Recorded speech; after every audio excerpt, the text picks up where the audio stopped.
শনিবার রাত থেকে টানা বৃষ্টি আর তাতেই তছনছ পাহাড়, ভয়ঙ্কর বিপর্যয় উত্তরে। এরই মধ্যে একটু স্বস্তির খবর যে গত কয়েক ঘন্টায় বৃষ্টি হয়নি, তার ফলে জল কমতে শুরু করেছে। কিন্তু জল কমতে শুরু করায় নতুন করে আতঙ্ক দেখা দিয়েছে ভাঙনের।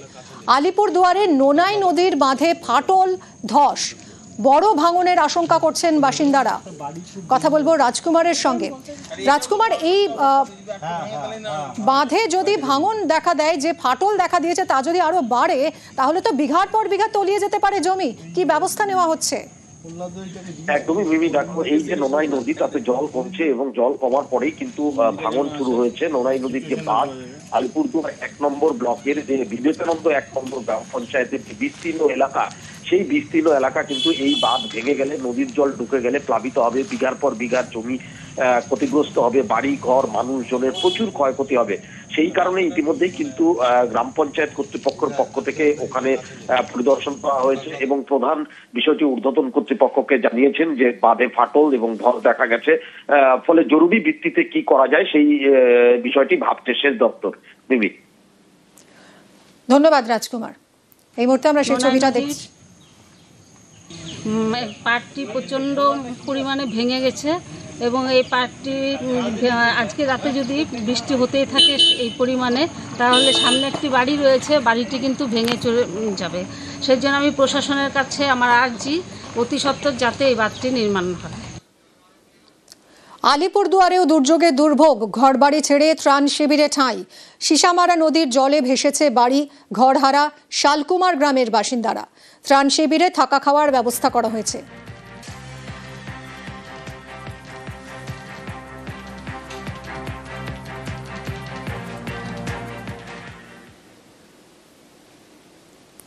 এদিকে জলপাইগুড়িতে চিন্তা বাড়াচ্ছে বৃষ্টি। তিস্তার জল কিছুটা নামতেই ফের বৃষ্টি শুরু হয়েছে। দুর্যোগে ভয়াল রূপ নেয় তিস্তা, জল ঢাকা ঘরবাড়ি ছেড়েছেন নদী পাড়ের মানুষ। এদিকে সকাল থেকে শুরু হয়েছে বৃষ্টি, ফলে ফের আতঙ্ক গ্রাস করছে এলাকার মানুষকে। কথা বলবো শান্তনুর সঙ্গে। শান্তনু, আবার বৃষ্টি শুরু হয়েছে, কি পরিস্থিতি? কাল রাতটা কিন্তু অনেকটাই ভালোই কেটেছে এলাকার বাসিন্দাদের, কারণ যারা বাঁধ থেকে আশ্রয় নিয়েছিলেন বাঁধের পাড়ে, অর্থাৎ যে সকল ত্রাণ শিবির গুলো রয়েছে, অনেকেই ত্রাণ শিবিরের পাশাপাশি নিজেরাই ত্রিপলটা নিয়ে রাত কাটিয়েছিলেন। তারা মনে করেছিলেন যে জল যেহেতু রাতের দিকে কমছে, তাহলে সকালের দিকে বাড়ি ফিরে যেতে পারবেন। কিন্তু বাড়ি ফেরার মুহূর্তেই কিন্তু তাদের কাছে দুশ্চিন্তার কারণ হয়ে দাঁড়িয়েছে বৃষ্টি। কারণ ফের বৃষ্টি শুরু হয়েছে জলপাইগুড়িতে। গতকাল সেই অর্থে বৃষ্টি না হলেও আজকে বৃষ্টির পরিমাপ সকাল থেকে অনেকটাই বেশি। তার ফলেই কিন্তু তারা দুশ্চিন্তার একটা সিঁদুরে মেঘ দেখছেন তারা, যে ফের তিস্তা উত্তাল হয়ে উঠতে পারে। কারণ পাহাড়ে এবং সমতলে যদি টানা বৃষ্টি হয়, তাহলে তিস্তা কিন্তু উত্তাল হয়ে ওঠে, ব্যারেজ থেকে জল ছাড়া হয়। যদিও সকাল থেকে সেইভাবে ব্যারেজ থেকে জল ছাড়া হয়নি, তার ফলে তিস্তার জলস্তর অনেকটাই কমে গিয়েছে। কিন্তু এই বৃষ্টি এখন চিন্তার অন্যতম কারণ। যারা ঘরে ফিরতে চাইছিলেন, কারণ লক্ষ্মী পূজা রয়েছে, অনেকে বাড়িতে প্রস্তুতি রেখেই কিন্তু ঘর ছাড়তে হয়েছিল তাদেরকে, তারা অনেকেই চাইছেন যে আজকে বাড়িতে ফিরে গিয়ে লক্ষ্মী পুজোটা করবেন অন্তত, কারণ সেই অর্থে জল নেই। কিন্তু যেভাবে বৃষ্টিটা শুরু হয়েছে, তাদের ঘরে ফেরা হবে কিনা শেষ পর্যন্ত, সেই চিন্তায় কিন্তু এখন তাড়িয়ে বেড়াচ্ছে বাসিন্দাদের। তারা মনে করছেন যদি এইভাবে বৃষ্টি চলতে থাকে, তাহলে কিন্তু তিস্তা আবার উত্তাল হয়ে উঠবে, জলস্তর আরো বাড়বে। যে সকল ঘরগুলো বা বাড়িগুলো থেকে জল কিছুটা কমেছিল, সেই সব বাড়িগুলো আবার জলবন্দী হয়ে পড়বে।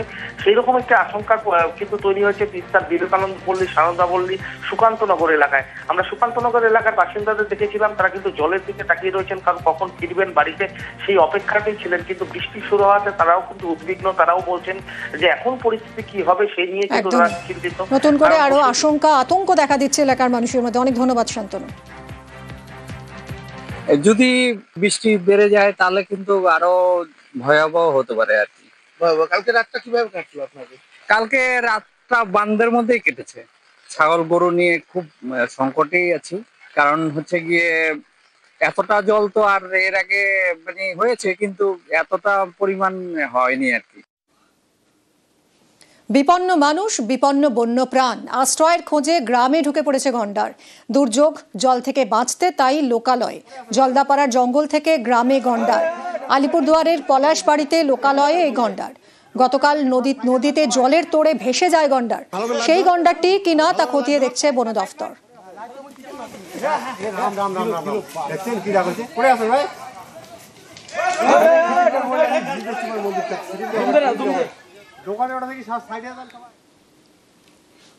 উত্তরে দুর্যোগে একাধিক ট্রেন বাতিল করা হয়েছে। ভারী বৃষ্টিতে একাধিক রেল লাইন জলের তলায়। একাধিক ট্রেন বাতিল উত্তর পূর্ব সীমান্ত রেলের। উত্তরে দুর্যোগে একাধিক ট্রেন বাতিল, গতকালের পর আজও অনেকগুলো ট্রেন বাতিল করা হয়েছে। বাতিল 15467 Siliguri junction Bamunhat intercity express, বাতিল 75741 Siliguri junction Dhubri intercity express, বাতিল করা হয়েছে 75725 শিলিগুড়ি নিউ বঙ্গাইগাঁও ডিএমইউ। একাধিক ট্রেন বাতিল করা হয়েছে।